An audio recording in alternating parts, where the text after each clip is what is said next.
and you are that sequel lady. She will do Halloween 52. Jamie Lee Curtis positioned herself back in the day to get in all types of franchises that could have all manner of sequels, and she's doing it again here with Freaky Friday. So don't act like this was the plan. You know she was on the phone with Warner Brothers, Disney, whoever it is, and said, "We got to get Freakier on this Friday.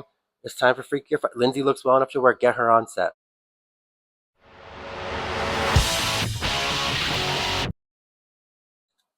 I was thrilled to find out that Lindsay Lohan is making a comeback. Now I had seen that she was looking good, and I'm 46 years old, and I can tell you, I tracked Lindsay Lohan's career. Right? We all know The Parent Trap. We all know Mean Girls, and I know Who Killed Me. I actually thought that was a really good movie. And I actually had both of her albums. I had Speak and then A Little More Personal, Raw. So I've always had a soft spot for Lindsay Lohan. And when she lost it all, that was not fun to watch. Of course, you have the thrill of the fall and the In Touch headlines and Us Magazine and her partying with Paris Hilton. But towards the end, Lindsay Lohan was looking pretty rough. I mean, look at this picture here. She almost looks like Lady C. And you always want to see that comeback. You always want to see Lindsay Lohan make that comeback. It just didn't look like she was ever going to do that. It didn't look like there was any plastic surgery Lindsay Lohan could get in the world that could fix how rough she was looking. Like it almost looked like permanent damage. And then she did a couple projects here and there, and then you thought she was doomed to Hallmark movies for the rest of her life, your life. You remember the fond memories you had of Lindsay Lohan and knew she would pop up every now and then in a holiday special or a romantic comedy. And I know she staged her comeback with those few Netflix movies that she did recently, but you really thought that's all the future held for Lindsay Lohan. And then I remember watching her on Wendy Williams. I can't remember how long ago it was, although I know Wendy Williams has been nuts or has had an unfortunate series of events for a little bit now. I think it was a few years ago she was on, and she seemed to be stable, and her family was there in the audience. She had nice things to say about them and where she was in life, and the fact that she was living in Dubai.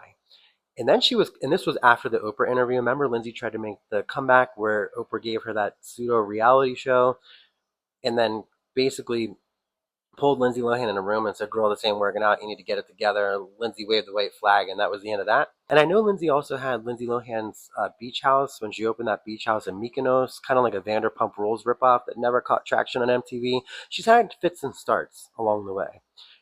But then she went to Dubai, and I know she got married and she had a kid, but she was quiet. She laid low, and she made a miraculous recovery. Some people say it's a facelift. I say I don't care. She looks phenomenal, and we so seldom get a happy ending to the child star story. Name, pause this video right now, or even while I'm talking, try to think of three success stories, three real, lasting, happy ending success stories for child actors, and I think you'd be hard pressed to find them. And we had no reason to think Lindsay Lohan was going to be any different.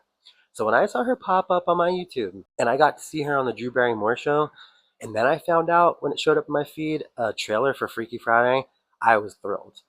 And it's crazy to me. I'm 46 years old. It's probably been what, like 8, 10 years in the making for Lindsay, longer than that, for Lindsay Lohan to have this comeback. So I almost feel like it's the Christmas present that I've been waiting for and didn't think Santa was ever going to bring. I want to revel in every moment of this. I want to see her go to the highest heights of superstardom. She deserves it. And you can tell she's really done the work. This isn't one of those fake comebacks where someone went to rehab, like a Ben Affleck type thing, where they go to rehab for 3 months, they're doing well for a little while, and then they kind of fall down. You see them in a paparazzi shot, all bleary eyed. So I think she's really done the work. So anytime someone does the work, they really look inward. They fix things in their life that need to be fixed, and they make that miraculous comeback. I'm here for that. So Lindsay Lohan, you have all of my best wishes. You have me cheering for you on the sidelines. But anyway, like I said, I saw that Freaky Friday trailer, and I found an interview today that she did on Good Morning America with Jamie Lee Curtis. The thing that cracks me up about this interview on Good Morning America is first they ask what was the genesis of the Freaky Friday 2 movie. And Jamie Lee Curtis goes into some pure malarkey about the fact that this was always going to happen or always in the works, but they just had to wait till Lindsay Lohan was old enough that she could have an 18-year-old, 20-year-old daughter in the movie. So I know this was a passion project for you. You were determined to make this happen, Freakier. You know what? Friday. I was determined to make it happen because everywhere in the world I go for other work, all they want to talk about is Lindsay and Freakier Friday, a Freaky Friday. Like, yeah, that's all they wanted to talk about. And they kept saying, "Have to do a sequel?" And I was like, "Yeah, great, love it." But the truth is, Lindsay has to be old enough to have a teenager. Girl, you know that it had to do with the fact that Lindsay Lohan was a hot mess. When that Lindsay Lohan got it together, got a facelift, or supposedly got a facelift, had her glow up, and you are that sequel lady. She will do Halloween 52. Jamie Lee Curtis positioned herself back in the day to get in all types of franchises that could have all manner of sequels, and she's doing it again here with Freaky Friday. So don't act like this was the plan. You were like, "Oh, is that Lindsay? Is that you? I have." A plot thickens. You know she was on the phone with Warner Brothers, Disney, whoever it is, and said, "We got to get Freakier on this Friday. It's time for Freakier. Lindsay looks well enough to work. Get her on." So Jamie Lee, don't act like we were waiting for Lindsay Lohan to mature enough to have an 18-year-old daughter in the movie, because that ain't the case. Stephanopoulos says, "Can you give us any hints on the big twist of the movie?" So without any spoilers, tell us what you can about the twist in this movie. Oh, well I mean, now it's a four-way now. switch. Everybody knows. You know what? You're not on Instagram, are you? I'm not, no. You know what? It's very clear you're not on Instagram because you are. We at Disney are starting to let people know it's a four-way switch. I was like, boy, the twist of Freaky Friday. Everybody knows the twist of Freaky Friday. Two people swap roles. Two different age people swap roles. The girl becomes the woman becomes the girl, and the mom becomes the daughter becomes the mom. And you're gonna have us on bated breath acting like there's a twist to this. But Jamie Lee Curtis, Captain Obvious, Captain has to complicate things, comes in and says, "Well, I'll spoil it for you because you're not on Instagram."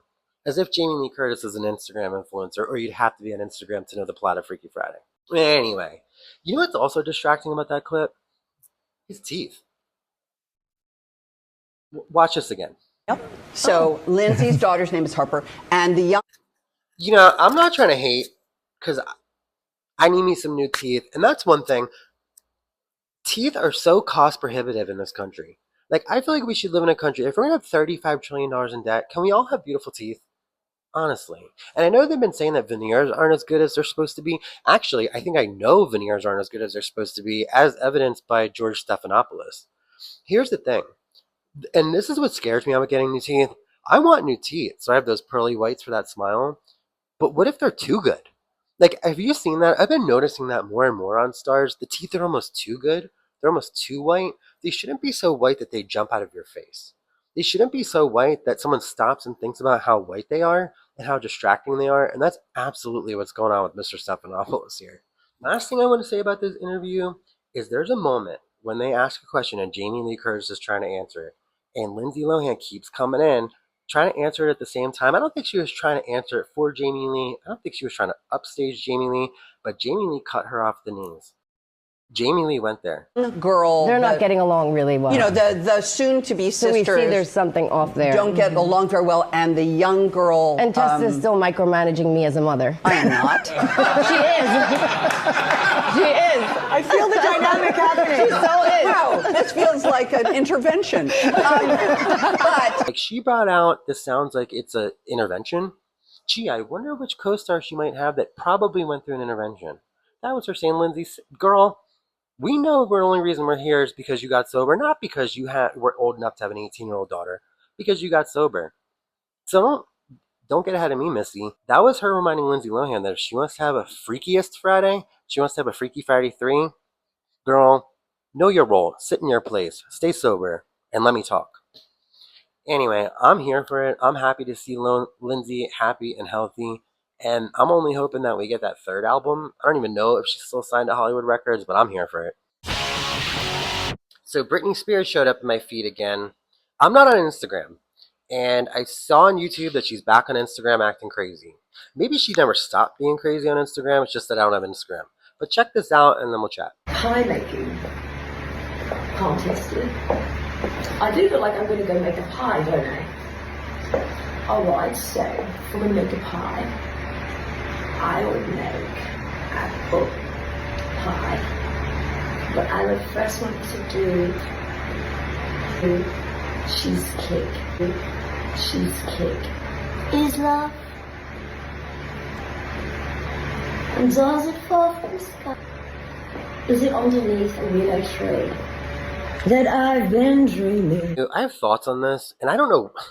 And I was trying to gather my thoughts, and I don't know what the hell those thoughts are, but I'm going to try to lay it out here as clearly as I possibly can.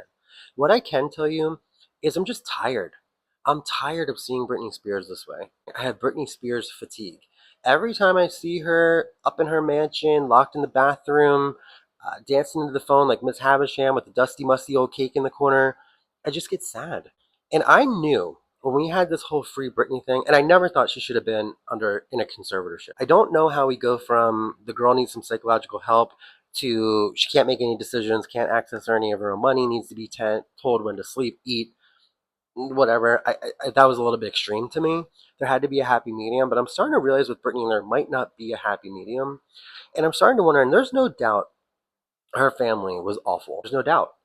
It always blew my mind. On one hand, she had to be in a conservatorship because she couldn't do anything for herself. She looked like she was doing things for herself pretty well to me on that circus tour. I had her last, 3 or 4 albums between when she lost it with the umbrella and the shaved head and when she finally came out of that conservatorship after Glory. And she seemed to be doing okay. I mean, I probably can dance just as well as she did in those years. And there was a lot of I don't have the hair for it, but there was a lot of that. She didn't have the same energy. She didn't have the same pep in her step, but she was back, right? And she was sane and she was stable. I mean, she worked all the time. You didn't see her unless you were seeing her on stage. And that never made sense to me, right? If she's well enough to work, she should be well enough not to be in a conservatorship. But when we had this whole Free Britney movement, and I saw those people with those picket signs outside that courthouse, and we heard her talking to the judge via Zoom, I have to say I was on bated breath, and I was a little bit anxious about what was going to happen if she did get taken off that conservatorship, and I think that's bearing itself out at this point. On one hand, we were hearing that she was only up on that stage dancing like a trained monkey for the sake of a buck, and for the sake of a buck for her family. She didn't even get to use or spend that money. But at the same time, I wondered, is she well enough and stable enough to not only be on her own without her family, because we knew that wasn't going to end well, but to also not perform? My other question is this. We heard from Britney that she was forced to perform. She was unhappy on that stage night after night against her will. What's the first thing she went and did after she got out of that conservatorship? Propping her phone up against the mirror, pointing it towards herself and hitting record, and then singing and dancing ad nauseum while not making sense on Instagram.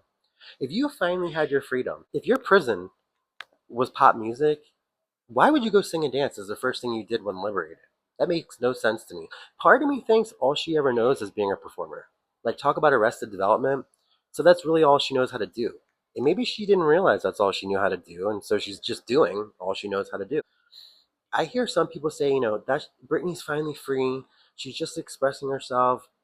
She's finally happy, and let's watch her, let her be happy, and be happy for her. The girl looks unwell. And there are a million ways that you can gain your freedom. I don't care freedom for what, conservatorship, prison, a terrible relationship. There's so many other things that you can do other than dance and look crazy and blast it out to the entire world. I don't know if you hear that in the background. That's my cat. You're going to see some lighting changes too. I film on my night off, and it's super hard to do that with my cat. He likes all my attention. Yeah, so that just doesn't make sense to me. Brittany, on one hand, you're telling us that you were forced to perform.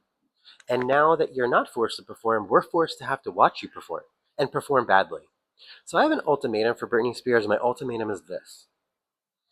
Either A, get it together, number one, because I don't want to see you back under that conservatorship. Find a healthy outlet for that freedom.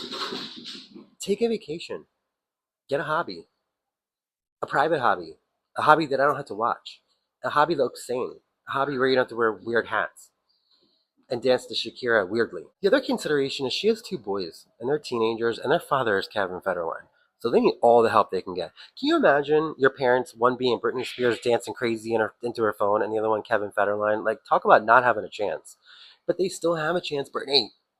So you need to get it together. And if you're not going to get it together and you insist on singing and dancing, I need you to get into a studio, record some music, and take that act to MTV so that I have something to look stupid to by myself in my apartment singing and dancing to.